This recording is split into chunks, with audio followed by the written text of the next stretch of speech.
The metallic taste of fear coated Elias Harrow's tongue as he watched the patrol truck's taillights vanish around Cedar Ridge Road's final bend, twin red dots swallowed by Douglas fir shadows, thick as black velvet. At 12 years old, he stood hollow-chested in the October drizzle, his ribs visible through a donated sweater that had seen better decades, clutching a disintegrating cardboard box that represented the sum total of his earthly possessions. The leather leash connecting him to Scout felt like the only real thing in a world gone suddenly weightless. The German Shepherd mix was all sharp angles and patchy fur, his amber eyes holding the same wariness that had kept Elias alive through 7 foster placements in 4 years, the hypervigilance of creatures who'd learned that safety was always temporary, and abandonment came without warning. No blood relatives. The caseworker had said, her voice carrying the mechanical exhaustion of someone who delivered this news weekly. Her car had smelled of stale coffee and institutional disinfectant, familiar scents that made his stomach clench with remembered humiliation. Except, well, there's this property deed, some mountain land. She'd pressed a tarnished brass key into his palm, along with a hand-drawn map that looked like a child's crayon artwork and a note scrawled on notebook paper. Go to the Ridge cabin. It's yours. J. Harrow. Joseph Harrow. Grandfather. A name that meant nothing except the genetic accident that had left Elias with pale blue eyes and stubborn cowlicks that refused to lie flat.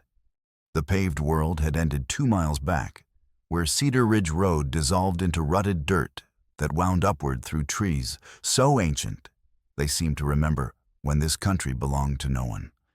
Each step carried him further from everything familiar, the group homes with their industrial-strength laundry detergent and fluorescent lighting that made everyone look sickly, the social workers who discussed his future in third person while he sat right there, the foster families who'd meant well until his nightmares became inconvenient or their own kids needed the bedroom. His sneakers' Walmart specials with holes that let in every puddle squelched through mud that sucked at his soles like it was trying to trap him. The cardboard box grew heavier, with each switchback its bottom corners softening with moisture that threatened structural collapse. He'd switched arms 6 times when thunder rumbled down the canyon, with the low, threatening growl of something large and predatory. You think we're walking into paradise or purgatory, he whispered to Scout, though his voice was barely audible above rain drumming against cedar boughs. Scout's ears swiveled toward sounds Elias couldn't identify, the rustle of something large moving through underbrush and the crack of a branch under weight that suggested bears or deer, the wet whisper of wind through leaves that had never known human cultivation. The dog's response was a low whine that seemed to say both probably. The storm gathered with mountain suddenness, transforming scattered droplets into a deluge that turned the dirt track into a stream. Lightning flickered beyond the ridgeline, followed by thunder that seemed to originate from the earth itself, rolling up through his worn sneakers and into bones that ached with cold and exhaustion. That's when he saw it. A flash of white lightning painted the world in stark monochrome, revealing something that shouldn't exist in this wilderness cathedral. Through a gap in the canopy, perched on a granite shelf like a broken tooth, stood the silhouette of human ambition defeated by time and weather. The cabin squatted on its stone foundation like a wounded animal, its roofline sagging at angles that suggested structural surrender. As they climbed the final 100 yards, details emerged with the awful clarity of approaching disaster. Half the roof had peeled away like diseased skin, exposing blackened rafters to elements that had been working patiently for years to reclaim what humans had presumed to build. The front porch listed under the weight of a fallen pine branch. Moss grew thick on the north wall, and through broken windows, something moved with the purposeful rustling of established occupancy. Elias was built like a scarecrow, all sharp elbows and visible bones, his sandy hair hanging in wet strings across a face that had learned not to expect kindness from adults or comfort from circumstances. 7 different addresses in 4 years had taught him that Hope was just delayed disappointment, that attachment was a luxury for children whose futures weren't determined by state budgets and caseworker burnout. But standing here in the driving rain, holding a key to something that supposedly belonged to him, actually belonged to him with legal paperwork and everything. He felt something crack open in his chest. Not hope exactly. More like hope's possibility. The chance that maybe just this once he'd reach the end of being passed along like damaged goods nobody wanted to claim. Scout pressed against his leg, offering whatever protection 30 pounds of scars and mistrust could provide. They were both throwaways, both carrying invisible wounds from learning too young that the world specialized in breaking things that couldn't defend themselves. Lightning cracked overhead with enough force to make his teeth ache, illuminating the clearing in stroboscopic detail. The cabin sat in a natural amphitheater carved from granite, and time surrounded by trees that had been growing when his great-great-grandfather was young. Behind the structure, the mountainside rose in dark waves toward peaks lost in storm clouds. In front, the land dropped away, toward valleys that existed more as sound than sight and the rush of distant water, the whisper of wind through spaces too vast to comprehend. At least there's running water, he said, though thunder swallowed his words before they traveled 3 feet. Night was falling with the swift certainty of a closing door. The temperature had dropped 20 degrees since the rain began, and he could see his breath in small puffs that dissolved in the gathering darkness. His donated jacket, polyester thin enough to read through, provided about as much protection as wishful thinking. He approached the cabin door with the brass key extended like a talisman, though whether for protection or luck he couldn't say. The wood was weathered to the color of old bones, painted green once, but now faded to the sickly shade of pond scum. The lock fought him stiff with rust and decades of neglect, but after several attempts accompanied by prayers to gods he wasn't sure existed, it surrendered with a grinding click that sounded like breaking promises. The door swung open on darkness, so complete it seemed to have physical weight. The smell that rolled out made him gag cold ash rodent droppings, the sweet, sick scent of things rotting in places where sunlight never reached. And underneath it all, something that might once have been home, but had forgotten what warmth felt like. "Hello," he called softly, though he knew no one would answer. His voice echoed in the emptiness, highlighting just how alone they were. Scout whined and pressed closer, every instinct clearly voting for retreat. But retreat to what behind them lay only the long, dark trail back to a world that had already decided it had no place for either of them. He fumbled for the flashlight the caseworker had given him, a dollar store model with batteries already dying, and clicked it on.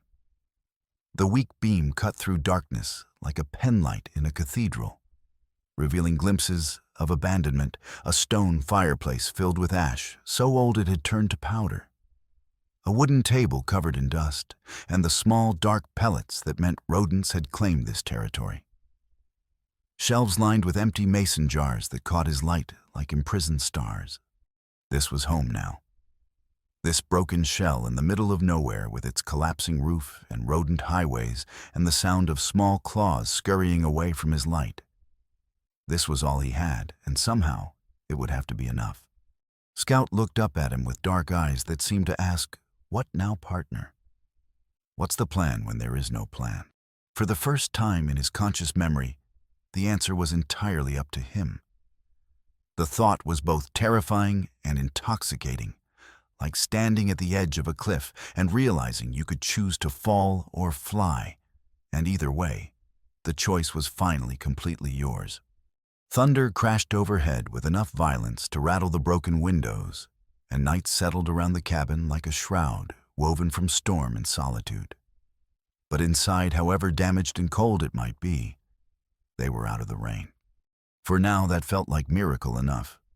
The anemic beam of Elias's flashlight swept across the cabin's interior like a searchlight, probing a crime scene, revealing the archaeology of abandonment, one heartbreaking detail at a time. The single room felt simultaneously cramped and cavernous, cramped because debris had colonized every surface cavernous, because the collapsed ceiling opened it to an infinity of storm-torn sky. Jesus, he whispered, then immediately felt guilty. Foster homes had rules about language, and old habits died hard, even when there was no one left to disappoint. A ladder constructed from peeled pine logs led to what might once have been a sleeping loft, though half the floor had collapsed, leaving joists exposed like broken ribs against the storm. Moonlight streamed through the gaps in sheets of silver that turned dust motes into dancing spirits, creating an otherworldly beauty that made the destruction seem almost intentional. Scout nosed cautiously at the shadows, his ears swiveling toward every sound, the scratch of mice in the walls, the drip of water finding new paths through compromised roofing, and the whisper of wind through gaps where chinking had fallen away, like missing teeth. But his wariness felt different here than it had at the shelter. This wasn't the sharp-edged fear of concrete kennels and euthanasia schedules. This was the careful attention of a predator assessing new hunting grounds, evaluating territory for potential and danger in equal measure. The stone fireplace dominated one wall like an altar to warmth long forgotten. Its hearth was filled with ash, so ancient it had compressed into something resembling cement gray and lifeless as cremated dreams. Above the mantel, Elias discovered relics of the life that had once animated this space, a cracked tin cup with a dent suggesting it had been dropped frequently, but never discarded, a compass whose brass case had oxidized to verdigris, and a photograph in a wooden frame, spiderwebbed with fractures that turned the image into a jigsaw puzzle. He lifted the frame carefully, angling it toward his failing flashlight. Through the fractured glass, a man in his 60s stared back, with eyes the same pale blue as Elias's own. The beard was more white than gray, the hands visible in the frame scarred and competent-looking. He wore a red flannel shirt and stood beside a pickup truck that looked like it had been assembled from spare parts and stubbornness. On the back of the frame, someone had written in careful pencil, J. Harrow Spring, 1987. "So you're the old man," Elias said to the photograph. "You're the reason I'm here instead of in some group home in Spokane, sharing a room with kids who steal your stuff while you sleep." Joseph Harrow, grandfather. A genetic stranger whose blood ran in Elias's veins, but who remained as foreign as a character from someone else's family album. Looking at the photograph was like staring at a possible future. If he lived long enough, would he develop that same weathered competence? That direct gaze that seemed to see through pretense to whatever lay beneath. His stomach cramped with hunger so sharp it doubled him over. He'd eaten nothing since a stale donut at the county building 12 hours ago, and his body was staging a revolt. From his cardboard box, now soggy enough that its structural integrity was becoming theoretical, he retrieved one of his 5 remaining granola bars. Generic brand hard enough to use as construction material. Scout watched with the laser focus of a creature whose shelter experience had taught him that food was never guaranteed and always worth negotiating for. When Elias broke the bar in half and offered the smaller piece, the dog accepted it with surprising gentleness, his tongue warm and slightly rough against cold fingers. "New rule," Elias said, chewing slowly to make his portion last. "Everything gets split 50-50. I don't care if it's the last crumb in the world, we share it or nobody gets it." Scout crunched his portion with what might have been satisfaction, then settled beside the cold hearth to clean his paws with methodical precision. The simple domestic act was oddly comforting in this place of decay and abandonment, proof that normal life was possible even here, even under these circumstances. The sleeping bag Elias unrolled was another charity donation synthetic fill, compressed to the thickness of cardboard and about as warm. He spread it on the driest section of floor he could find near the stone hearth, where the roof remained mostly intact. The floorboards were hard beneath the thin nylon, and cold seeped through like it was actively trying to freeze his bones. "Could be worse," he told Scout, though his teeth were already chattering. "Could be sleeping outside in this weather. Could be back in the system waiting for some family to decide they want a damaged kid for Christmas. Scout circled 3 times before settling beside him, not quite touching, but close enough that Elias could feel the animal's body heat radiating through the space between them. The dog's breathing was deep and regular, a rhythm that gradually began to synchronize with Elias's own until they might have been a single organism sharing the same survival strategy. Outside, the storm raged with increasing fury. Wind drove rain against the windows in sheets that sounded like handfuls of gravel thrown by an angry giant. Something, a loose shutter or piece of roofing, banged rhythmically in the darkness with the persistence of a heartbeat. Lightning flickered through the holes in the ceiling, followed by thunder that seemed to shake the mountain's bones. "You know what?" Elias said into the darkness, his voice barely audible above the storm's violence. "This is still better than the Hendersons' basement. Remember the Henderson Scout course? You don't? You were getting your nuts cut off at the county pound while I was sleeping next to their water heater because they needed the spare bedroom for storage." Scout's tail thumped once against the floor, whether in response to his name or just shifting in sleep, Elias couldn't tell. But here in the cabin, broken as it was, they were sheltered from the worst of nature's tantrum. The stone walls were solid despite their gaps, the foundation secure despite its age. Whatever else Joseph Harrow had been, he'd built something designed to endure. The structure was wounded but not defeated, damaged, but still functional like its current occupants. "We can fix this," Elias whispered, testing the words to see how they felt. "We can make it work. Make it home." The word felt strange in his mouth, like speaking a foreign language he'd only read about in books. Home was supposed to mean safety, permanence, belonging, concepts so foreign to his experience, they might as well have been theoretical physics. As the night wore on and the storm began to exhaust its fury, other sounds became audible beneath the diminishing wind and rain. Water running somewhere nearby the creek he'd glimpsed in lightning flashes. The deep hoot of an owl, resonant and otherworldly. The crack and settle of old wood adjusting to temperature changes. Under the floorboards, something scratched with tiny claws, mice claiming territory in the spaces between the cabin's bones. Scout's ears twitched at these sounds, cataloging and filing each one, but he showed no alarm. Just awareness. Professional interest in the acoustic signatures of their new environment. "Tomorrow we figure out what we're dealing with," Elias said, though he wasn't sure if he was talking to Scout or himself. "Tomorrow we make lists, priorities. See what can be saved and what needs to be rebuilt from scratch." He closed his eyes and tried to picture what the cabin might have looked like during his grandfather's lifetime. Roof intact, windows, hole of fire crackling in the stone hearth. Maybe the old man had sat at that dusty table in the evenings, reading by lamplight or writing letters to family who never answered. Maybe he'd wondered about the grandson. He'd never met the boy whose mother had disappeared with him before memories could form roots in mountain soil.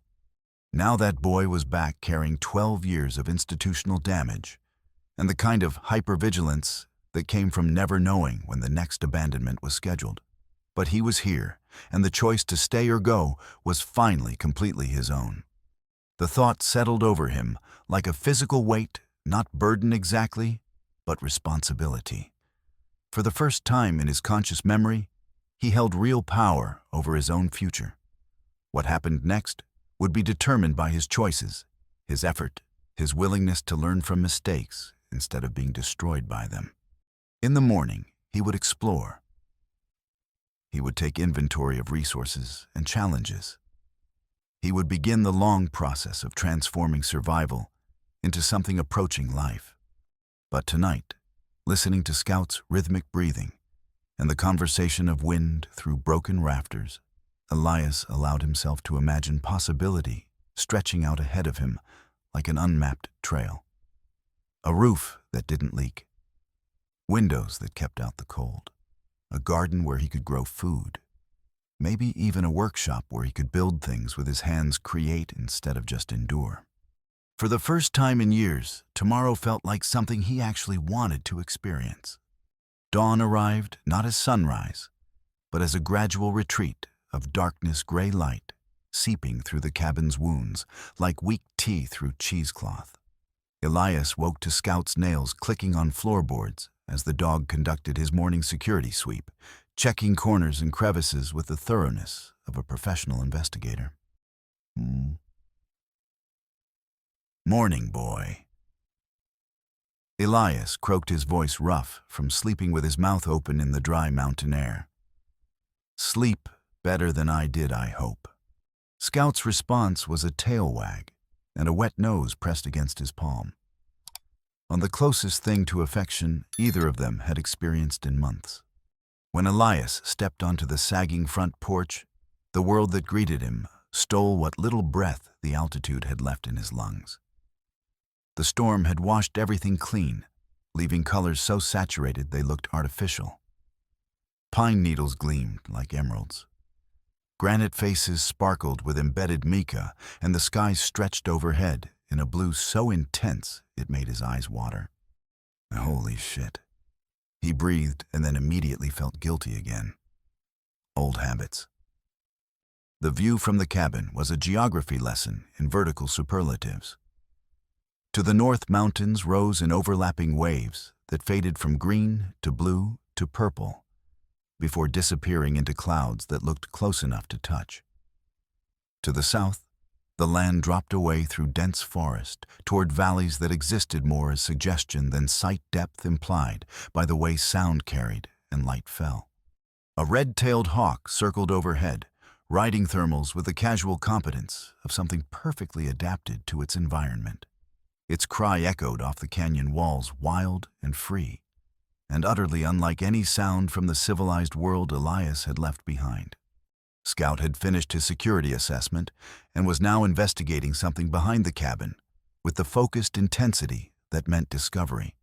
Following the dog's lead, Elias found additional evidence of his grandfather's life scattered like archaeological artifacts across the property. A woodshed with walls so full of gaps that it looked like it had been built by someone who fundamentally misunderstood the concept of shelter. A lean-to that might once have housed chickens, but now served only as a monument to rust and abandonment. And something else, a rectangular depression in the ground, covered by a tarp so deteriorated it looked like it might disintegrate if he breathed on it wrong. But when Scout began pawing at the tarp's edges with increasing excitement, Elias understood that whatever lay beneath was worth investigating. The smell that rose when he pulled away the rotted canvas was like opening a tomb, earthy and stale with undertones of preserved dampness that suggested spaces sealed away from light and weather for years. Stone steps descended into darkness so complete, his flashlight beam seemed to die just feet below ground level. Root cellar.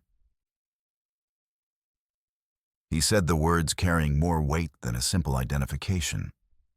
He'd read about such things in survival manuals, but encountering one felt like discovering a piece of living history. The steps were slick with moss and condensation, but they held his weight as he descended carefully into the earth's embrace. Scout's nervous whining followed him down the dog, clearly torn between loyalty and every instinct that said dark underground spaces were bad places for creatures that preferred to run when threatened. The cellar was larger than the cabin above, carved deep into the hillside and lined with fitted stones that spoke of serious craftsmanship. Wooden shelves ran along the walls, most empty, except for broken mason jars and the desiccated remains of what might once have been preserved vegetables. But in the far corner, protected by a sheet of corrugated metal and wrapped in multiple layers of oiled canvas treasures, waited like presents left by a ghost. The first item he unwrapped was a cast-iron Dutch oven, heavy enough to anchor a small boat, but still sound despite its coating of surface rust.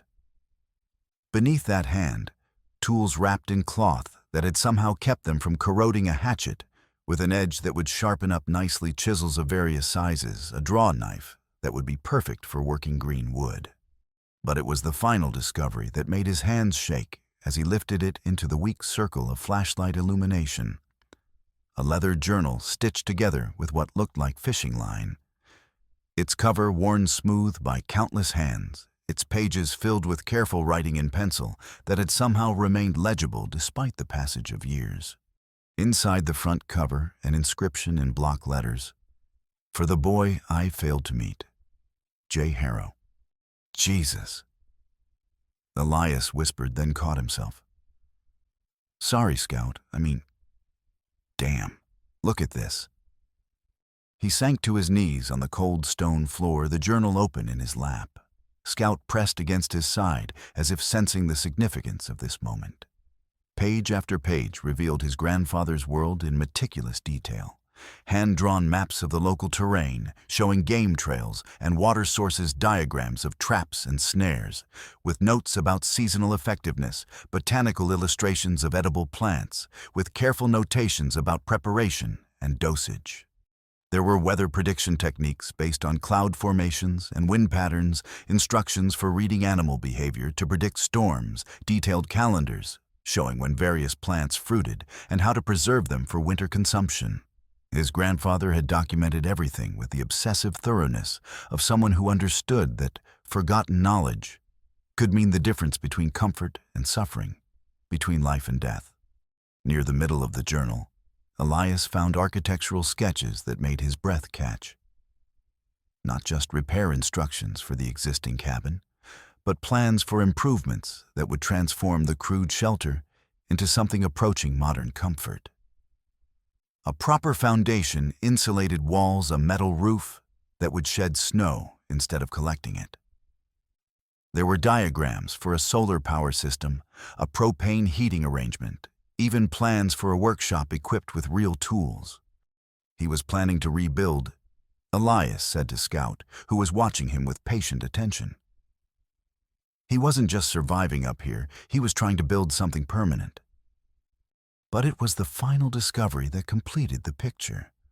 Tucked between the last written page and the rear cover was a sealed envelope with Elias written across it in the same careful hand that had documented years of mountain wisdom.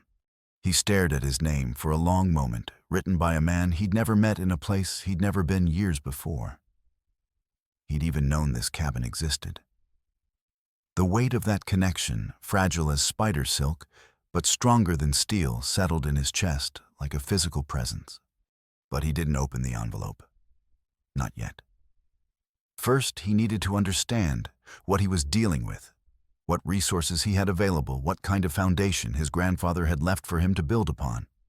Back in the cabin, with Scout settled beside him in a patch of morning sunlight, Elias spread the journal open on the dusty table and began to read by light filtering through broken windows.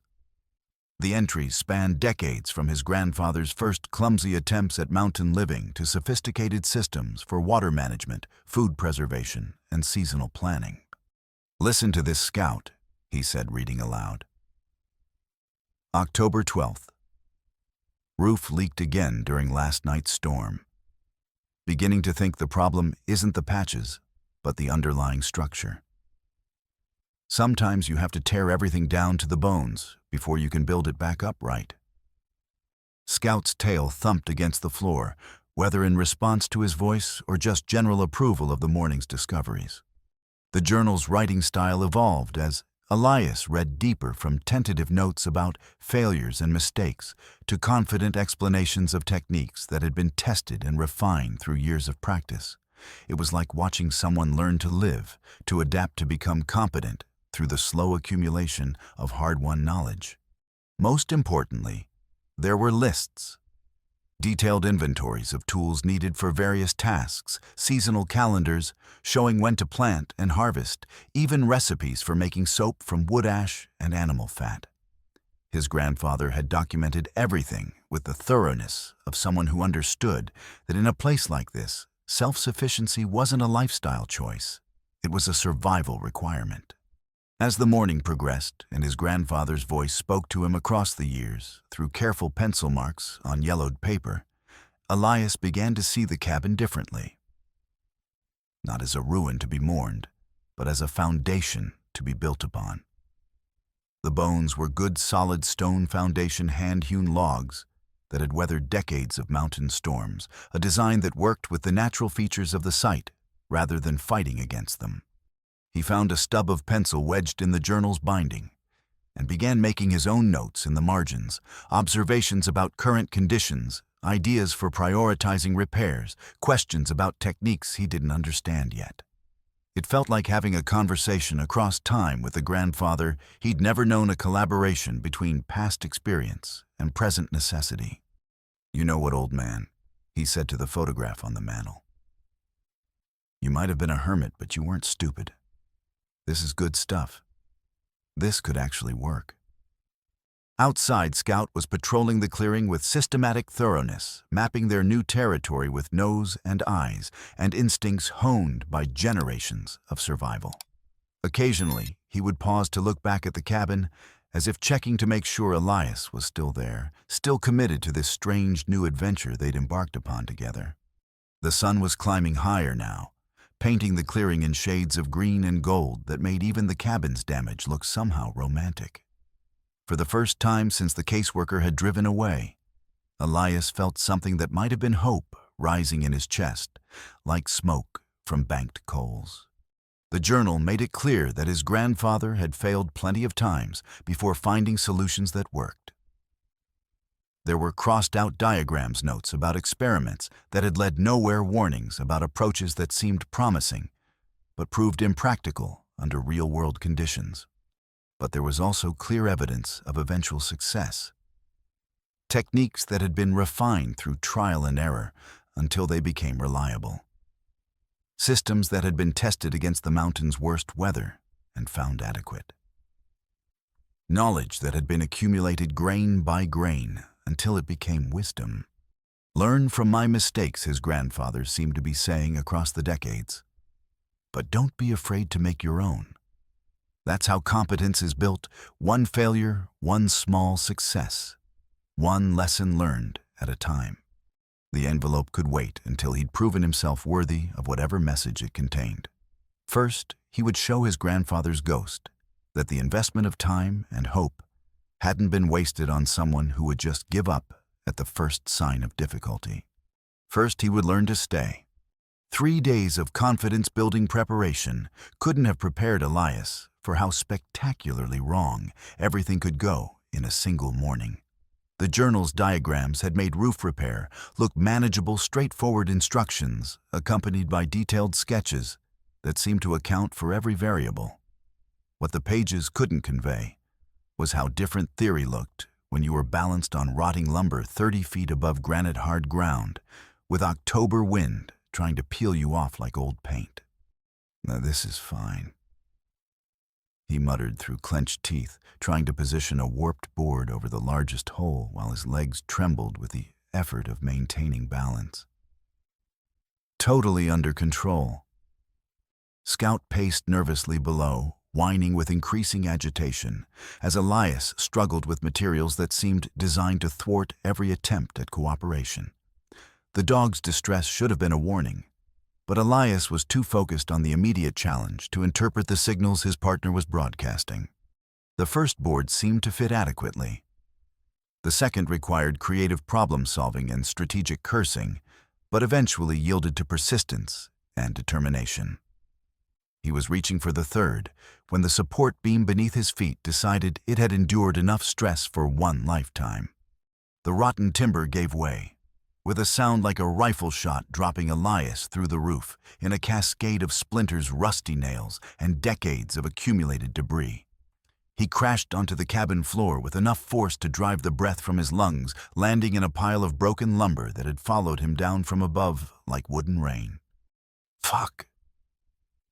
He gasped and then immediately felt guilty about the language, even though there was no one around to be offended except Scout, who seemed more concerned with checking for injuries than monitoring vocabulary. Scout was beside him, instantly licking his face and whining with the high-pitched distress of an animal who thought he'd just watched his human die. For a moment, Elias wondered if the dog might be right. Everything hurt in ways he hadn't known were possible, and when he tried to sit up, the world tilted sideways with nauseating enthusiasm.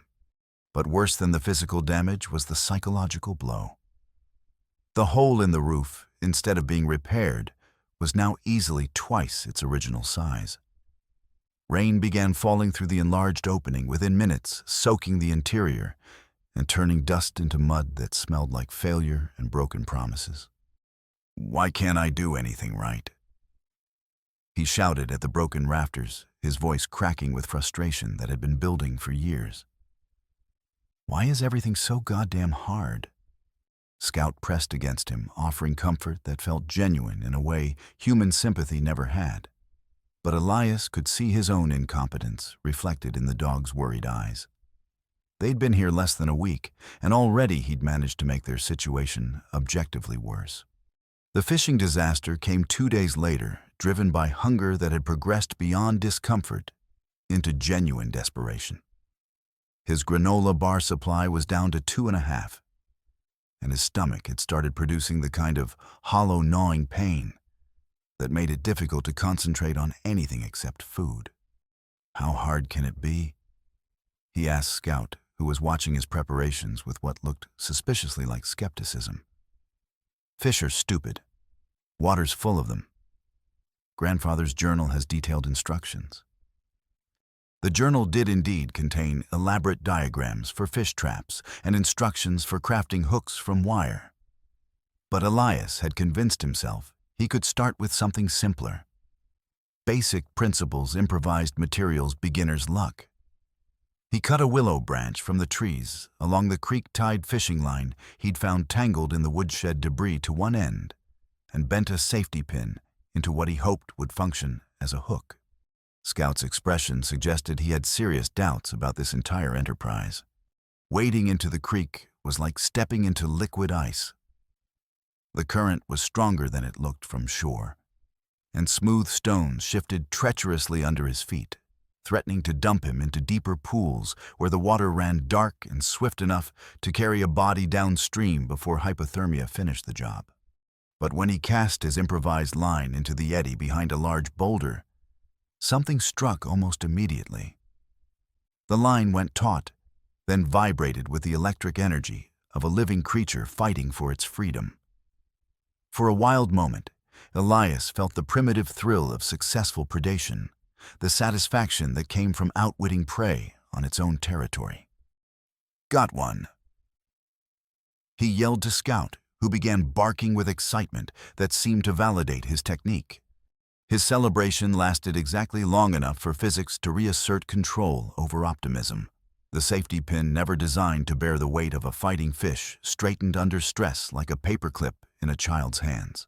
The fishing line, weakened by moisture and age, parted with a sound like tearing silk. Whatever he'd hooked disappeared back into the depths, leaving him standing waist-deep in frigid water, holding nothing but a stick and the bitter taste of almost success. "Son of a bitch," he said to Scout, who had stopped barking and now watched with what might have been sympathy or possibly relief that the embarrassing spectacle was over. The real catastrophe struck that same evening, as if the mountain had been saving its worst punishment for last.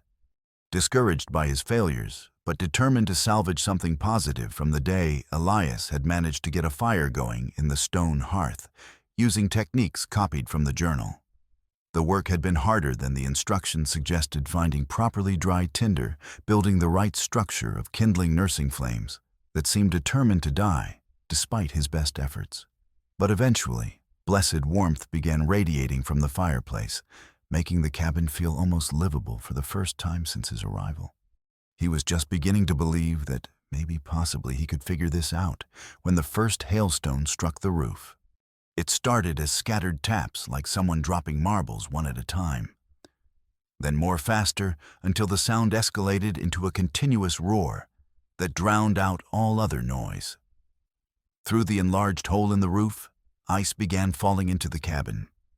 First small stones the size of peas, then larger ones, some approaching golf ball dimensions.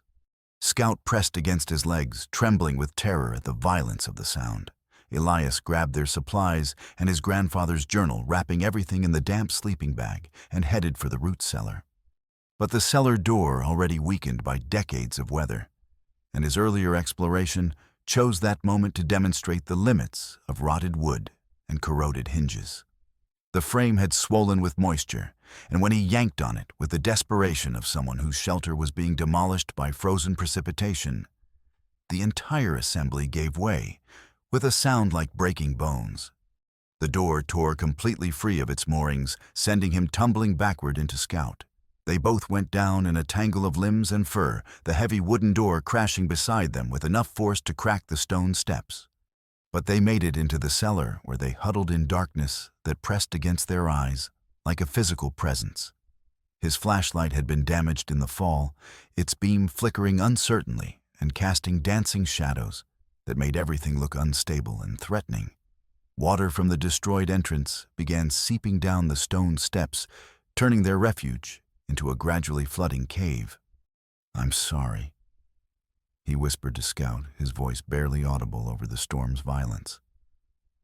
"I thought I could do this, but I can't. I can't do anything right."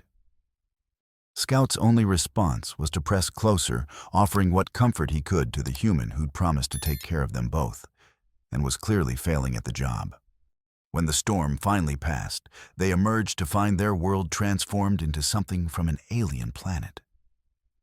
Hail had stripped leaves from trees and accumulated in drifts against the cabin walls. The interior was a disaster zone of melting ice, broken glass, and scattered debris. His careful organization had been demolished, his small pile of salvaged materials scattered and soaked beyond immediate use. The root cellar door was completely destroyed, leaving their underground refuge exposed to the elements. The cabin roof had sustained additional damage from large hailstones that had punched through already weakened sections. Even the creek, which had seemed like their most reliable resource, was running muddy with runoff that would take days to clear. Scout shook himself and immediately began investigating the damage. But Elias simply stood in the wreckage, overwhelmed by the magnitude of what needed to be repaired. Every problem he solved seemed to create 3 new ones. Every step forward was followed by a slide backward that left him worse off than when he'd started. Night was falling again, bringing with it the mountain cold that seemed to find every gap in his inadequate clothing and exploit it with surgical precision. His stomach cramped with hunger, so intense it felt like being slowly hollowed out from the inside. His hands were raw and blistered from the day's disasters, and every muscle in his body ached from the combination of physical trauma and emotional exhaustion. He picked up the journal, its leather cover damp, but somehow still intact, and opened it to a page near the middle. By the last fading light filtering through the destroyed door opening, he read his grandfather's careful script. October 18th, 3rd failure, with the chicken coop door. Beginning to understand that the problem isn't my technique, but my expectations. Mountain living doesn't reward impatience. Every mistake is expensive, but every lesson learned saves future heartache. Below that, in different pencil, and clearly written years later, success requires accepting that failure is tuition for the education you can't get any other way. The mountain charges high fees, but it teaches valuable lessons to students willing to pay attention. Elias closed the journal and looked out at the clearing where hail still glittered in the twilight like scattered diamonds. Tomorrow he would start over. He would study the diagrams more carefully, work more methodically, test each assumption before betting their survival on untested theories. But tonight, he allowed himself to feel the full weight of disappointment and fear that had been building since the roof collapse.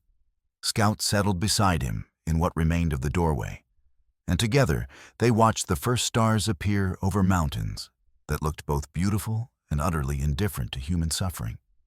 "Tomorrow," he said quietly, the word carrying more weight than any promise he'd ever made.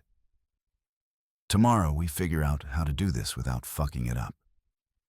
Scout's tail gave a single tentative wag. In the darkness, it felt like forgiveness he wasn't sure he deserved. The first lesson Winter taught Elias was that theoretical knowledge and practical competence existed in completely different universes. November's early frost arrived like a pickpocket, stealthy, inevitable, and ready to steal whatever warmth or comfort you'd managed to accumulate. He woke to find ice crystals painting geometric patterns on the cabin's broken windows, and his breath visible in clouds that seemed to mock his previous confidence. "Oh well, Scout," he said, teeth chattering as he pulled on every piece of clothing he owned. "Looks like we're about to find out what we're really made of." Instead of attempting another spectacular failure, he started small. Using pine boughs and mud mixed with dried grass, he began sealing the worst gaps between the logs, working slowly and methodically. The technique felt primitive, almost prehistoric, but it worked. Each sealed crack reduced the wind's ability to turn the cabin into a natural refrigerator. Scout proved invaluable during these early repairs.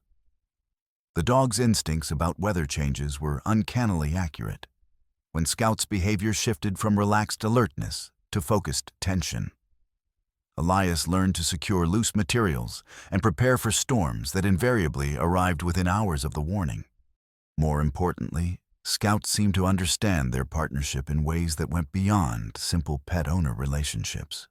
When black bears began appearing with increasing frequency as they prepared for winter denning, Scout's response was measured and intelligent. He didn't challenge animals that outweighed him by 300 pounds, but his presence and positioning communicated unmistakable warnings that kept potentially dangerous encounters from escalating. "You're smarter than me, aren't you?" Elias said one evening, as Scout positioned himself between the cabin and fresh bear tracks near their compost area. "That's okay. One of us has to know what we're doing." Their first real victory came from understanding that his grandfather's instructions weren't just suggestions, they were solutions refined through years of expensive mistakes. Following the journal's fire-starting techniques, exactly instead of improvising shortcuts, Elias built fires that burned steadily for hours instead of dying within minutes. Learning to read the forest for properly seasoned wood meant fuel that produced heat instead of just smoke and frustration.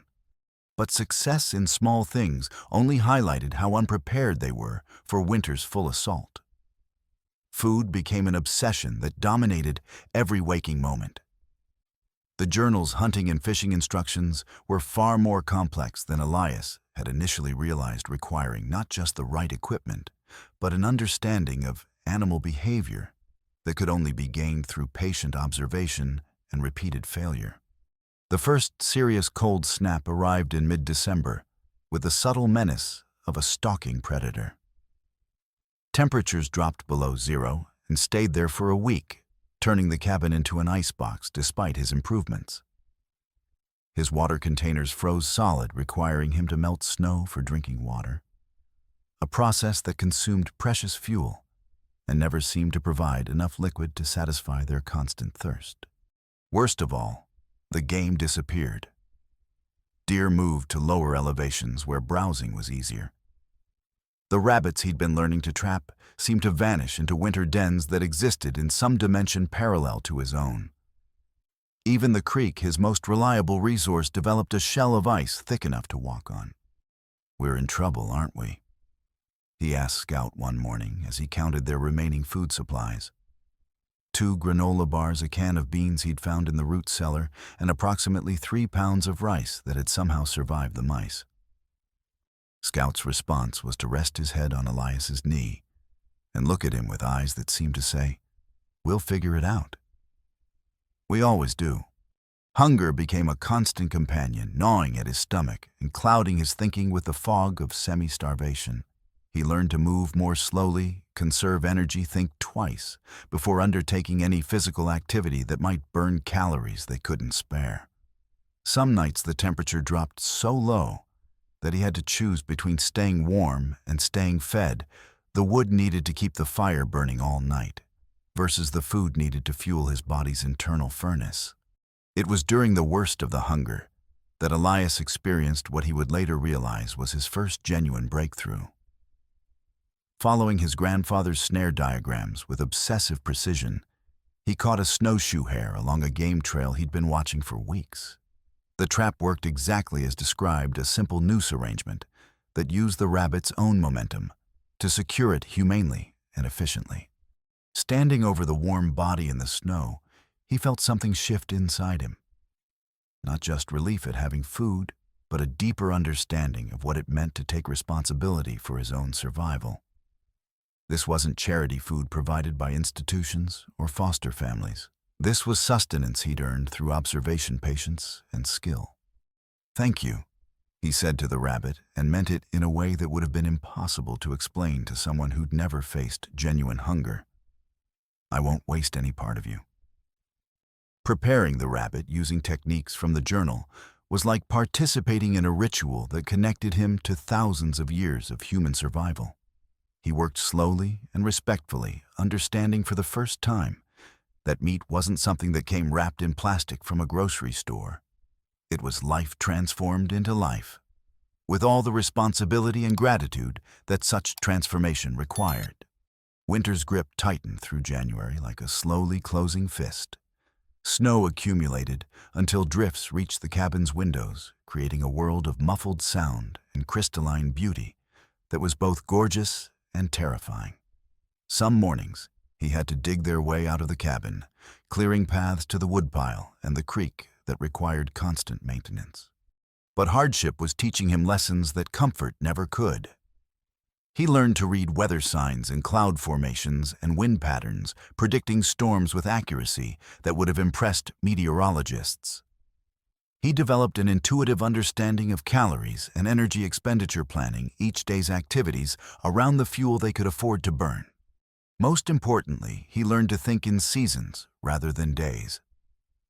Winter wasn't an emergency to be survived, but a natural cycle to be prepared for and lived through with dignity. The journal's wisdom began making sense not as abstract instructions, but as practical guidance for problems he was facing daily. "Look at this scout," he said one evening, reading aloud by firelight. February 3rd. Realized today that loneliness isn't about being alone. It's about feeling disconnected from the world around you. When you understand your place in the natural order, when you're working with the seasons instead of fighting them, solitude becomes companionship with something larger than yourself. Scout's tail thumped against the floor, whether in response to his voice or approval of the sentiment. The isolation that had initially seemed like punishment gradually transformed into something approaching peace. Days would pass without seeing another human being. But Elias began to feel more connected to his environment than he'd ever felt to human society. He learned the language of wind through trees, the vocabulary of animal tracks in snow, the grammar of weather systems moving across mountain peaks. Spring's arrival was less dramatic than the movie suggested, but more profound than he'd imagined possible.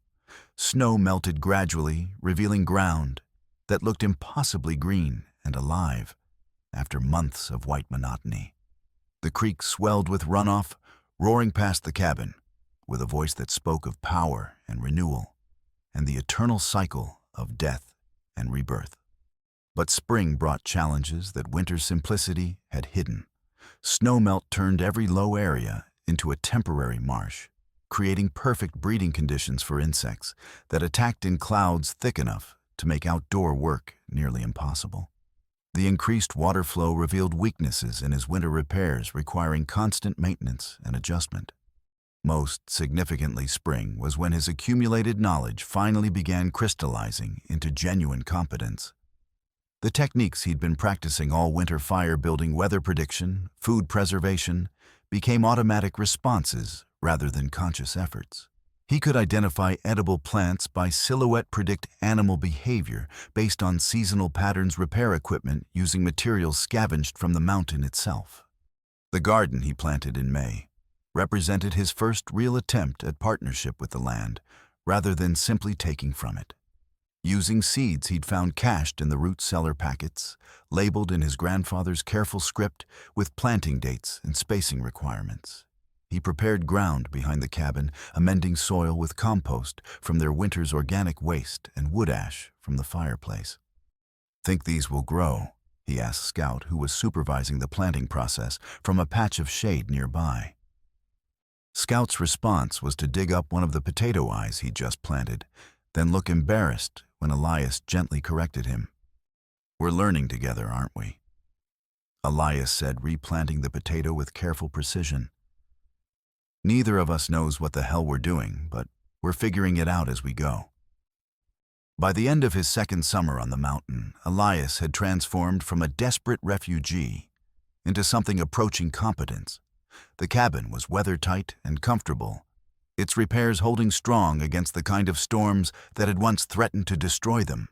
His water system, a gravity-fed line from a spring he'd located using his grandfather's maps, provided clean, reliable water just steps from the door. Most importantly, he'd learned to read the rhythms of his new world. He could predict weather patterns by watching cloud formations and wind directions, understand which plants would emerge first from thawing ground, anticipate which animals would return from winter territories, and when repairs needed to be completed before the next storm cycle. The journal had become a true collaboration, its margins filled with his own observations and modifications to his grandfather's original techniques. He understood now that survival wasn't about following instructions, but about adapting principles to specific circumstances, learning from failures, and building competence through patient practice. Scout had evolved alongside him, growing from a nervous shelter dog into a magnificent animal, whose coat gleamed with health and whose eyes held the confidence that came from having essential work to do. The dog's skills complemented Elias's perfectly. Scout's superior senses, providing early warning of weather changes and wildlife movements, his natural hunting instincts helping to locate game trails and feeding areas. Their relationship had deepened beyond simple companionship into something that felt like family in the truest sense. They shared not just resources, but responsibilities, each contributing unique strengths to their collective survival. When Scout alerted him to approaching severe weather, Elias could complete storm preparations with confidence that his partner's warnings were accurate. When Elias identified new food sources or improved their shelter, Scout adapted to changes with the trust of an animal who knew his human was competent and caring. As autumn returned for the third time since his arrival, bringing with it the familiar cycle of preparation and reflection, Elias understood that he'd accomplished something remarkable. The scared 12-year-old who'd arrived with nothing but fear and determination had become a young man capable of not just surviving, but flourishing in one of the world's most challenging environments. But the mountain wasn't finished testing him. One gray October morning, as he worked on splitting wood for the coming winter, Scout began exhibiting behavior that immediately commanded attention. The dog was staring fixedly at the tree-line hackles raised and body tensed in a way that meant serious danger. Following Scout's gaze, Elias spotted movement in the shadows, something large and dark that moved with the fluid power of an apex predator. A mountain lion, probably a female, judging by the size, had decided their clearing looked like promising hunting territory. "Easy, Scout," he said quietly, reaching for the rifle he'd acquired through trade with a neighbor the previous spring. "Let's not do anything stupid." The standoff lasted perhaps 10 minutes, predator and prey evaluating each other across 40 yards of mountain meadow.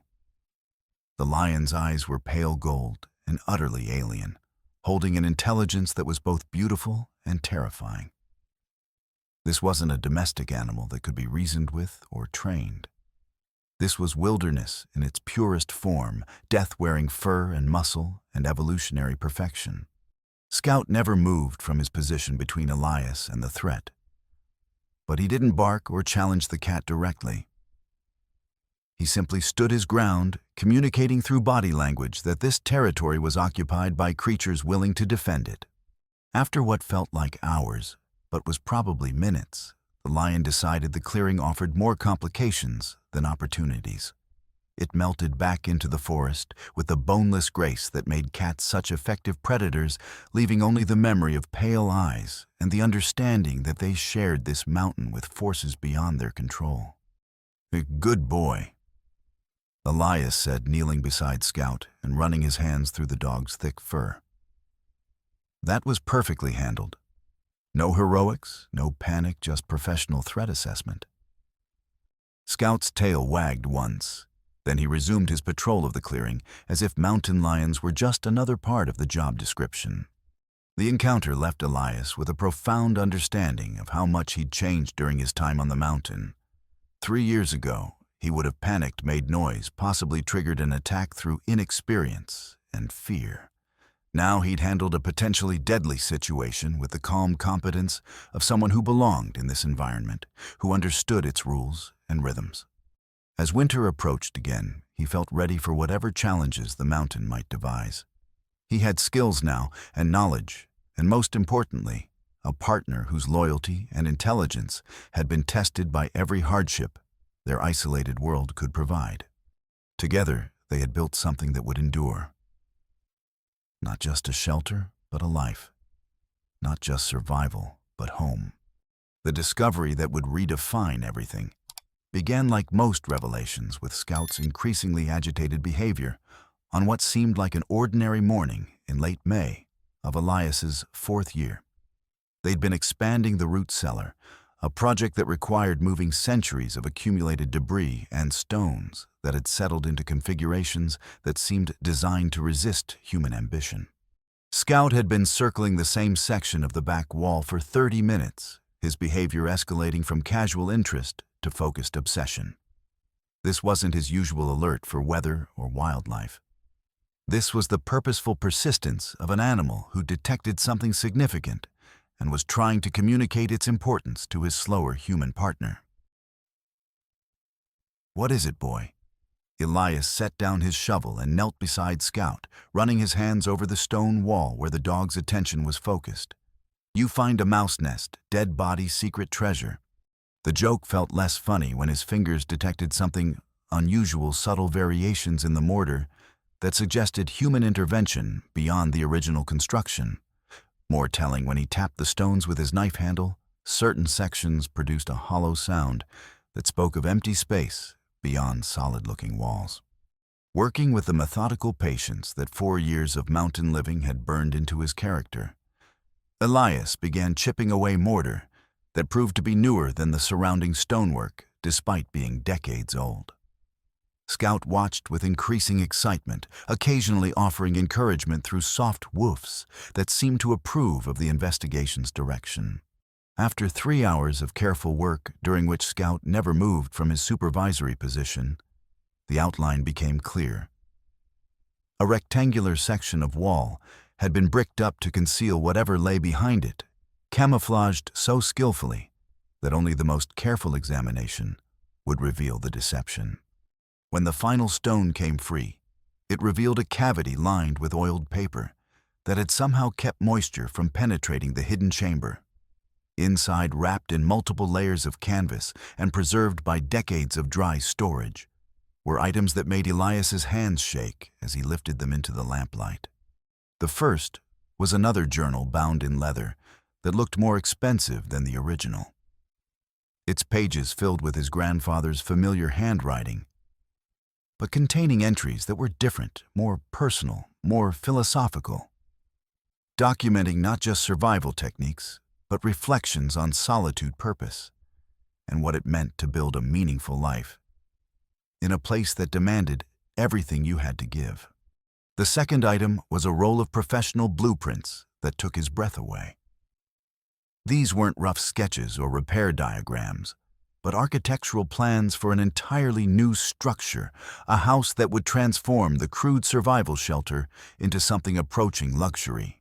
Solar panels positioned to maximize winter sun, a workshop equipped with proper tools, a greenhouse for year-round growing plumbing systems that would provide hot water and indoor facilities. But it was the third discovery that made the world tilt sideways, a metal cash box containing more money than he'd ever seen outside of movies. Bills of various denominations, some crisp and new, others worn soft, with handling totaling just over $22,000 when he counted it twice to be certain his hunger-weakened math was accurate. The final item was an envelope, sealed with wax, his name written across it in block letters that had become as familiar as his own handwriting during years of studying his grandfather's journals. "Holy shit, Scout," he whispered, then immediately felt guilty about the language. "Sorry, holy cow. Look at this." Scout seemed to understand that something momentous had occurred. The dog pressed against his side in the lamplight, occasionally nosing the papers as if he could read the significance written there. With trembling fingers, Elias broke the wax seal and unfolded the letter inside. It was dated just 4 months before his grandfather's death, written in ink that looked much fresher than the faded pencil entries in the original journals. Elias, if you're reading this, then you've survived long enough to start improving the root cellar rather than just using it for storage. That tells me you're thinking beyond immediate survival toward long-term planning, which gives me hope that you understand what I most wanted to teach you. The money represents 24 years of careful living and disciplined saving, supplemented by the sale of timber rights during years when cash was more valuable than trees. It's not wealth, but it's security, the foundation that makes real independence possible, instead of just barely sustainable. The blueprints are dreams made tangible.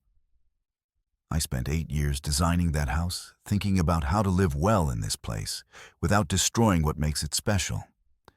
Every line represents lessons learned from my own mistakes, improvements that would make mountain living comfortable instead of just endurable. But money and plans are tools, nothing more. What matters is what you've learned about yourself during these years of doing without. Have you discovered that you're stronger than you knew? Have you learned to find satisfaction in work well done, in problems solved through patience and ingenuity? Do you understand that the best kind of independence comes not from rejecting all help, but from being capable enough to choose when and how to accept it? If you can answer yes to those questions, then you're ready for the next phase. Use what I've left you to build not just a better life, but a life that contributes something positive to this place that has given us both so much. Be the kind of neighbor I never learned to be. Create something that will outlast us both. The property deed is also in the envelope, the original document that makes your ownership legal and complete. You were never just squatting here, Elias. This has been your home from the moment you arrived, as much by right as by residence. Build something worthy of this place. Live fully. Make me proud. Your grandfather, even if I never earned the title while I lived, Joseph Harrow. P.S. Look for the green tin buried beneath the northeast corner post. You'll know when you're ready for what's inside. Elias read the letter 3 times before its full meaning penetrated the shock of discovery. Everything had changed in the space of a morning. The constant struggle for basic survival was over. He had resources now, the means to move beyond mere existence, toward something approaching prosperity. But more than financial security, he had validation.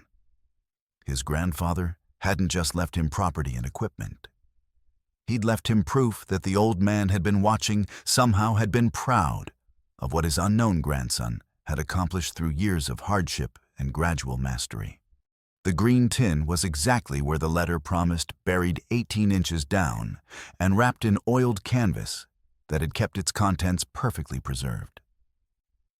Inside were heirloom seeds varieties selected specifically for mountain growing conditions, along with detailed planting guides, crop rotation schedules, and preservation techniques that would allow a single growing season to provide food for an entire year. But the most precious discovery was what lay beneath the seeds, a small, leather-bound book filled with his grandfather's most personal writings, not technical instructions or survival advice, but philosophical reflections on what it meant to live deliberately, to choose difficulty over convenience, to find purpose in the daily work of building something lasting with your own hands. June 21st, 1995. Longest day of the year, but also the turning point toward shorter light. Been thinking about legacy today, about what remains after we're gone. Buildings decay, money gets spent, but knowledge passed from one generation to the next, that's the only real immortality any of us achieve. If the boy ever finds this place, I want him to understand that he's part of something larger than just his own survival. This land has been shaping people for thousands of years. Now it's his turn to be shaped and to shape it in return. The psychological shift was immediate and profound. For 4 years, every decision had been filtered through the lens of scarcity: how to stretch food, how to repair equipment, how to accomplish necessary tasks with inadequate tools. Now suddenly, he had the means to approach problems from a position of abundance rather than desperation. But the letter's warning about spending foolishly resonated deeply. The money represented more than just purchasing power. It represented his grandfather's years of sacrifice and planning the old man's faith in a grandson he'd never met. To waste it on convenience or luxury would be to betray that trust in the most fundamental way. Instead, he began to see it as seed money resources that could be invested in improvements that would pay dividends for decades to come. Better tools that would make work more efficient and enjoyable. Materials for projects that would improve both comfort and capability. Infrastructure investments that would make the homestead more sustainable and resilient. You know what this means? Scout, he said, spreading the blueprints across the cleared section of floor. We're not just surviving anymore. We're building something permanent, something that'll be here long after we're gone. Scout's tail wagged with what might have been understanding or possibly just approval of his human's obvious excitement. As he studied the architectural plans by lamplight, Elias felt a fundamental shift in his relationship with the mountain. For 4 years he'd been a survivor, taking what he needed from the land and giving back what he could. Now he had the opportunity to become something more, a steward, someone who could improve the land while living well on it. The scared 12-year-old who'd arrived with nothing was gone. The struggling teenager who'd learned survival through trial and error was evolving into something new. In his place was emerging a young man with resources, knowledge, and most importantly, a vision of what this place could become under proper stewardship. Scout followed him up the cellar steps as morning light began filtering through the trees, both of them carrying the weight of discovery that would reshape their future. The dog had learned to trust Elias's instincts about change, understanding that not all transformations were threats. Together, they emerged into the bright mountain morning, carrying with them the tools to build not just a better life, but a legacy worthy of the man who had made it all possible. The foundation had been laid in hardship and tested by adversity. Now it was time to build something magnificent upon it. The accident happened on a Tuesday morning in early September, during what should have been the most optimistic period of Elias's young life. He'd been working steadily through the summer on the foundation for his grandfather's dream house, using the hidden money to buy proper tools and materials, while teaching himself masonry and carpentry from library books Clara had helped him acquire during his increasingly frequent trips to town. The new house was taking spectacular shape on a level bench of land 70 yards from the old cabin, positioned to capture maximum solar gain while being protected from winter winds by the ridge behind it. Elias had spent weeks getting the foundation exactly right, digging through soil and decomposed granite with hand tools, building precise forms for concrete running conduit for the electrical system that would be powered by the solar array his grandfather had envisioned in meticulous detail.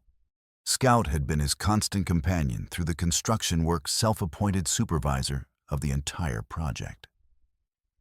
At 8 years old, the dog had grown from the rangy shelter animal into a magnificent specimen, 98 pounds of muscle and intelligence, coat thick and glossy from years of mountain-living eyes, bright with the confidence that came from having essential work to do.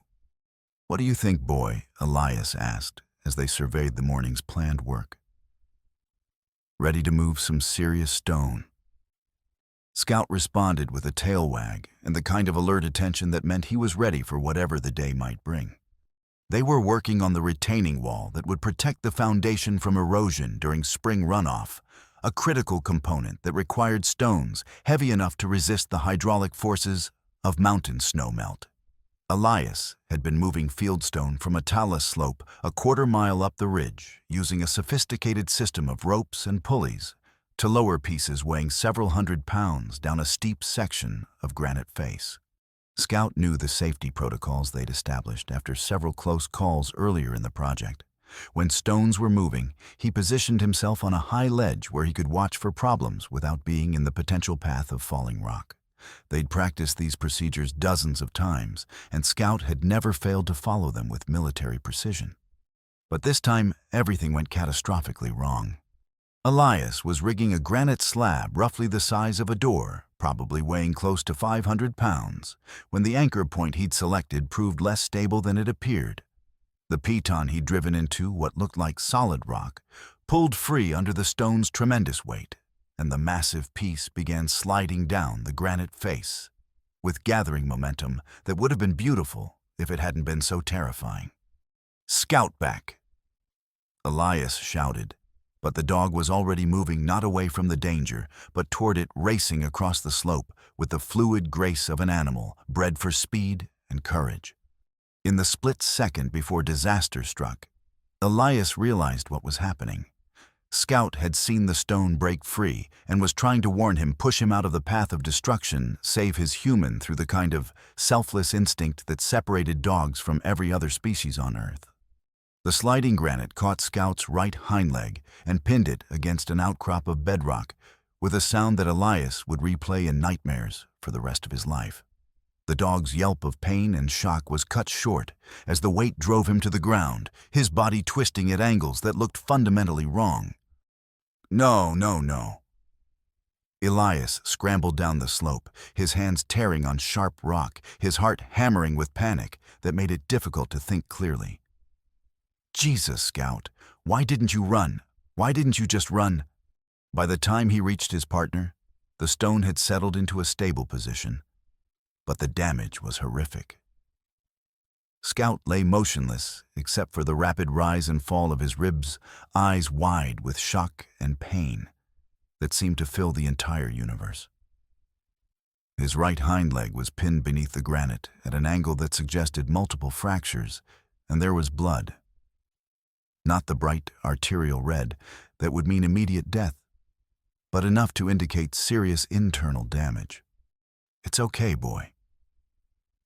Elias fought to keep his voice calm while his mind raced through possible solutions. "We're going to get you out of there. We're going to fix this." Using the rope and pulley system he'd been employing for construction, Elias managed to lift the stone just enough to pull Scout free. The dog whimpered, but didn't struggle, seeming to understand that movement would only make the damage worse. When he got his first clear look at the injury, the world went gray around the edges. Scout's right hind leg hung at angles that defied anatomy, clearly broken in multiple places. The bleeding was worse than he'd initially realized, and the leg was already beginning to swell in ways that suggested massive tissue damage. Worse, Scout's breathing was becoming shallow and rapid, his gums turning pale, classic signs of traumatic shock. For a moment, panic threatened to consume him completely. Scout wasn't just his companion, he was family partner, the only living creature who had shared every day of his mountain existence. The thought of losing him was unbearable, but the reality of providing adequate medical care with no training and limited supplies seemed equally impossible. But panic was a luxury he couldn't afford. Scout needed help immediately, and Elias was the only one who could provide it. Working as gently as possible, he created a rough splint from straight pine and strips torn from his shirt, immobilizing the leg enough to move the dog without causing additional trauma. Scout accepted the treatment with patient trust, occasionally licking Elias's hands as if to offer reassurance rather than seeking it. "Stay with me, boy," Elias whispered as he rigged an improvised travois from construction materials. "Don't you dare give up on me now. We've got too much work left to do." The trip back to the cabin became a nightmare of careful navigation over terrain that seemed designed to cause maximum jostling. Every bump and dip in the trail brought a whimper of pain that cut through Elias like broken glass. By the time they reached shelter, Scout's condition had deteriorated. Visibly, his breathing was more labored, his eyes unfocused with the kind of glassy stare that meant serious internal trauma. Back at the cabin, Elias did what he could with his limited medical knowledge and supplies. He cleaned the visible wounds with boiled water applied antiseptic from his first aid kit and created a better splint using materials from his workshop. Scout tolerated it all with the stoic patience of an animal who understood that pain was sometimes the price of healing.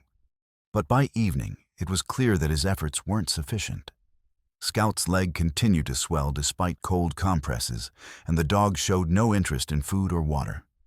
He lay on his bed of blankets near the fireplace, eyes dull with pain and what looked disturbingly like resignation.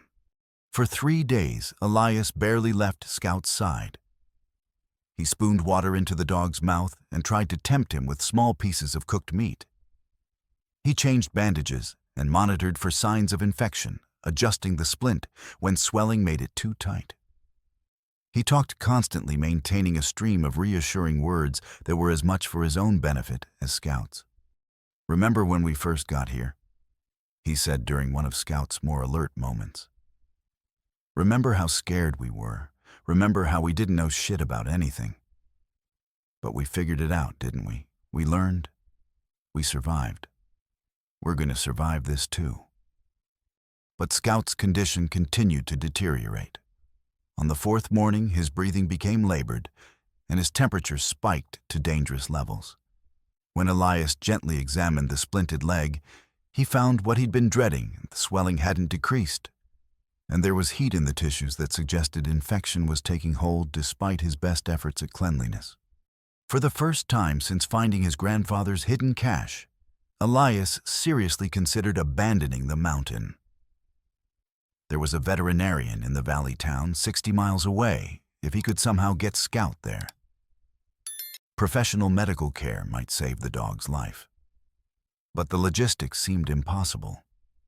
Scout was too heavy to carry that distance and too injured to walk.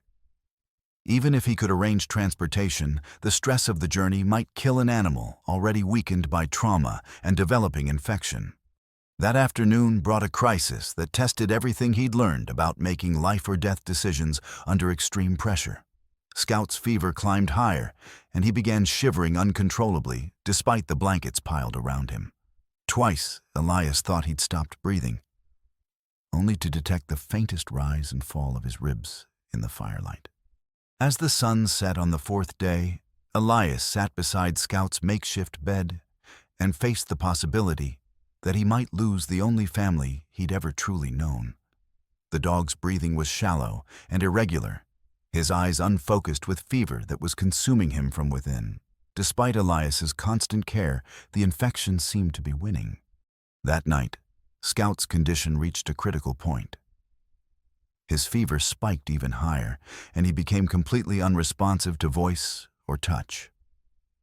3 times during the dark hours, Elias was certain the end had come, only to detect the barest flutter of life continuing its desperate fight against overwhelming odds.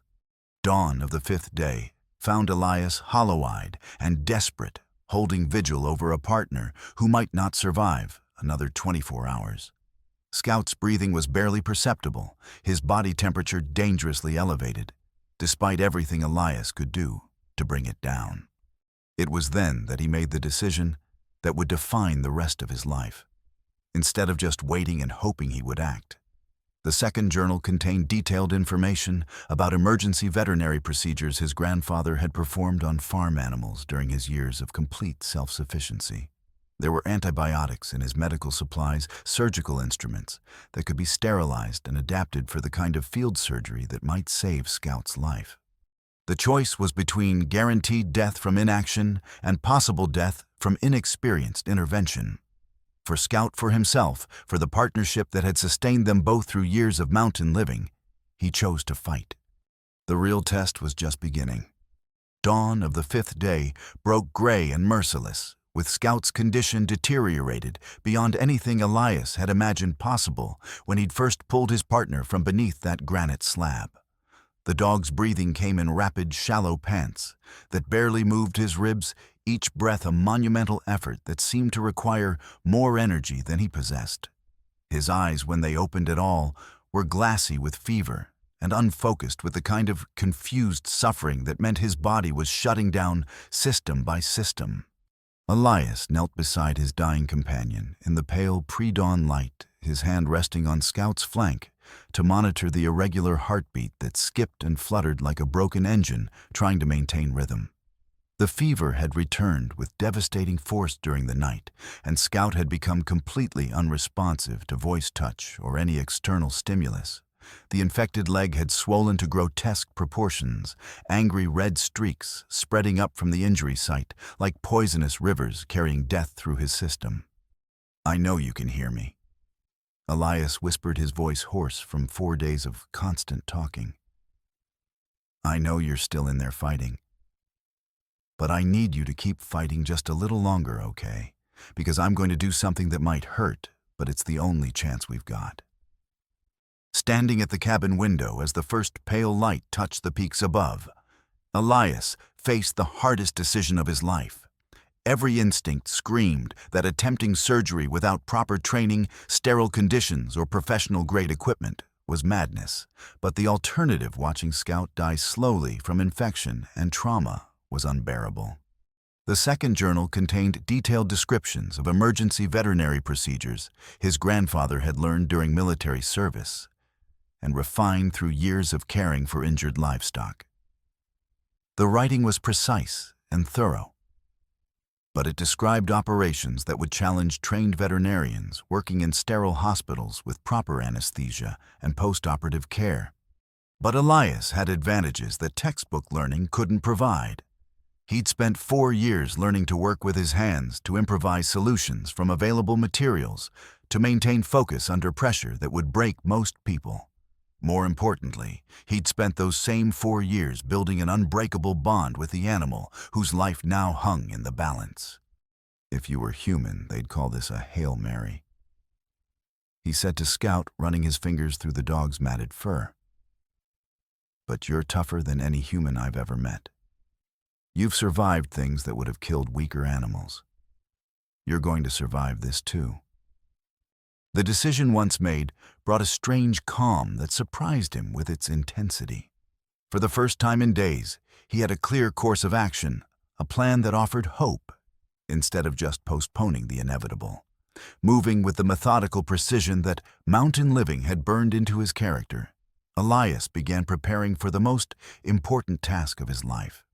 Every tool was sterilized in boiling water, then sterilized again in alcohol, salvaged from his medical supplies. Every surface that would come into contact with the surgical site was cleaned with the strongest antiseptic he possessed. He converted the kitchen table into an operating theater, covering it with blankets that had been boiled and dried, creating as sterile an environment as was possible under the circumstances. "We're going to do this right," he said to Scout, who seemed to flicker in and out of consciousness as infection and fever battled with his natural will to survive. Just like grandfather's notes describe. Step by step, careful and clean. The anesthesia was the most terrifying aspect of the entire procedure. Using medical references from his expanded library and calculations based on Scout's weight and current condition, he mixed a sedative solution that should keep the dog unconscious during surgery without stopping his heart permanently. The margin for error was razor-thin, too little medication, and Scout would wake up during the procedure too much, and he would never wake up at all. But Scout's trusting eyes, even clouded with pain and fever, seemed to grant permission for whatever Elias thought necessary. As the sedative took effect and the dog's breathing deepened into unconsciousness, Elias felt the weight of absolute responsibility settle on his shoulders like a physical presence. For the next several hours, Scout's life would depend entirely on his skill. His knowledge and his ability to perform procedures he'd never attempted while maintaining the kind of focus that microsurgery demanded. One wrong cut, one moment of inattention, one failure of nerve, and he would lose the most important relationship of his life. The operation began with the most difficult decision of all: how much infected tissue to remove without destroying the leg's functionality completely. Following his grandfather's diagrams and anatomical descriptions, Elias made his first incision along the length of Scout's swollen hind leg, exposing damage that was worse than his worst nightmares had suggested. The bone was fractured in multiple places, with sharp fragments that had been grinding against soft tissue for days, creating additional trauma with every movement. The infection had created pockets of contamination throughout the injury site, explaining why surface treatments had been inadequate to control the spreading toxicity. Jesus Christ. He whispered, then immediately felt guilty about taking the Lord's name in vain, even though there was no one present to be offended except an unconscious dog, and whatever mountain spirits might be watching this desperate gamble. Working with tweezers and surgical instruments improvised from his finest woodworking tools, Elias began the painstaking process of removing infected tissue and bone fragments.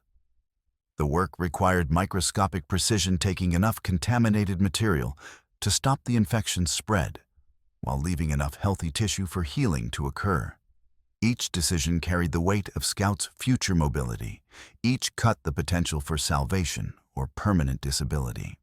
The procedure took 5 hours, during which Scout's vital signs fluctuated wildly, and Elias twice thought he'd lost him to the combination of trauma, anesthesia, and surgical stress.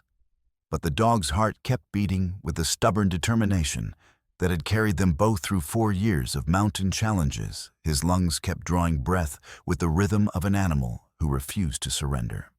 Gradually, methodically, the worst of the contamination was cleared away. Following his grandfather's detailed instructions, Elias irrigated the surgical site with sterile saline until the liquid ran clear, then began the delicate process of setting the remaining bone fragments in proper alignment for healing. "You're doing great, boy," he whispered to his unconscious patient, though his own hands were shaking with exhaustion and stress. "Almost done. Just hold on a little longer." The final phase of the surgery, closing the incision and creating a support system that would hold everything in place. While natural healing occurred, tested every skill he developed through years of precise handwork. Using suture techniques copied from veterinary manuals, he closed the surgical site in layers, ensuring that internal structures were properly supported, while external tissues could heal without tension. Scout survived the surgery, but the following hours became a test of endurance that pushed both of them beyond their limits. The dog remained unconscious for 20 hours after the procedure, so still that Elias checked for signs of life every few minutes. His breathing was deeper and more regular than it had been in days, but there was no way to know whether the surgery had been successful until Scout regained consciousness and they could assess the extent of permanent damage. When the dog finally opened his eyes, they were clearer than they'd been since the accident, free of the fever-induced confusion that had characterized the previous week. More importantly, when Elias offered him water, Scout lapped it gratefully, the first voluntary intake of liquid since the trauma. "Welcome back." Elias said, his voice thick with relief that felt almost overwhelming. "You scared the hell out of me, you know that." Scout's response was a weak tail wag that meant more than any words could have conveyed. The recovery period that followed required constant vigilance and care that made the initial emergency seem simple by comparison. Scout was too weak to stand, too confused by pain medications to understand what had happened to him. Elias became his constant caregiver, monitoring vital signs, administering antibiotics on a rigid schedule, providing the kind of intensive nursing care that professional veterinary hospitals charge thousands of dollars to deliver. But gradually, incrementally, Scout began to show signs of genuine improvement. First, an interest in food that went beyond the small amounts Elias had been hand-feeding him. Then the ability to lift his head and look around with something approaching his old alertness. Finally, tentative attempts to put weight on the surgically repaired leg. The infection that had nearly killed him was beaten. The bone fragments were healing in proper alignment, though the leg would never be as strong as before. Most importantly, Scout's essential spirit, his intelligence, his loyalty, his quiet determination remained intact despite everything he'd endured. 3 weeks after the surgery, on a crisp October morning, that painted the mountains in shades of gold and crimson. Scout took his first unassisted steps since the accident. His gait was different now, carrying the surgical leg with a permanent limp that would mark him for the rest of his life. But he was walking. He was alive. "Look at you," Elias said, kneeling beside his partner as Scout carefully tested his repaired leg. "Look at you, you magnificent bastard. You did it. We did it." The experience had changed them both in ways that went far beyond the physical scars they would carry. Scout moved with more caution now, conscious of vulnerability in ways he'd never been before. But his fundamental nature remained unchanged, loyal, intelligent, endlessly devoted to the human who had refused to let him go, when letting go would have been infinitely easier. For Elias, the crisis had revealed capabilities he hadn't known he possessed. Under pressure that would have broken most adults, he'd performed complex medical procedures using improvised tools and knowledge gleaned from century-old journal entries. He'd acted with the confidence of someone who had transcended mere survival to achieve genuine mastery of his environment and himself. Most importantly, he'd learned that the deepest kind of independence wasn't about needing no one else. It was about being capable enough to protect and care for those who mattered most, even when conventional solutions weren't available and the odds seemed impossible. As autumn progressed and Scout's strength returned steadily, they resumed work on the house construction with new appreciation for how quickly circumstances could change and how precious their partnership truly was. The foundation they'd been building when the accident occurred was still there, still solid, still waiting for the walls and roof that would complete his grandfather's vision. But the real foundation, and the relationship between human and dog that had made everything else possible, had been tested by the mountain's harshest trial and found unbreakable. Together, they had faced the possibility of losing each other and emerged with their bond deeper than ever before. The scars they both carried were proof that some partnerships are worth fighting for, no matter the cost, no matter the odds, no matter how much easier it would be to simply accept defeat. When Scout was fully recovered and the house neared completion, in the following spring, Elias would add his own entry to his grandfather's journal. September 20th. Learn that love isn't just a feeling, but a decision made new every day. Sometimes the most important thing you can do for someone is refuse to give up, even when giving up would hurt less than fighting. Scout is walking again. We both carry scars now, but we wear them with pride. The healing progressed through autumn like a masterpiece painted in patience each day, adding subtle brushstrokes to a canvas of recovery that neither of them would ever take for granted again. As the aspen leaves transformed from green to gold, to the pale amber of approaching winter, Scout's strength returned in careful increments that matched the season's gradual transition from abundance to dormancy. Elias had learned to read the subtle indicators of his companion's improving condition, the increasing brightness in Scout's eyes during their morning routines, the gradual return of appetite that had him finishing entire portions instead of picking at carefully prepared offerings, the way his ears would prick with renewed interest at sounds beyond their immediate, clearing the crack of a branch that meant deer were moving through the timber, the whistle of wind that predicted weather changes hours before they arrived. "You're getting stronger," he said one crisp November morning as Scout completed his abbreviated patrol of the cabin's perimeter. "Slower than before, maybe, but stronger where it counts." The first week of November brought Scout's tentative attempts to resume his role as property supervisor. Elias watched with carefully concealed anxiety as the dog limped slowly around their domain, re-establishing his mental map of territory that had remained unguarded during the crisis weeks. The surgical leg bore its scars with dignity, not as a disability, but as evidence of battles fought and won through partnership that had refused to accept defeat. Their daily routines adapted organically to accommodate Scout's new limitations without making either of them feel diminished by the changes. The steep climbs to check the spring or gather construction materials became more leisurely affairs with frequent rest stops that Elias pretended were for his own benefit. Scout seemed to understand the considerate fiction and accepted it with grateful dignity, using the pauses to thoroughly investigate scents and sounds that their previous efficiency had often overlooked.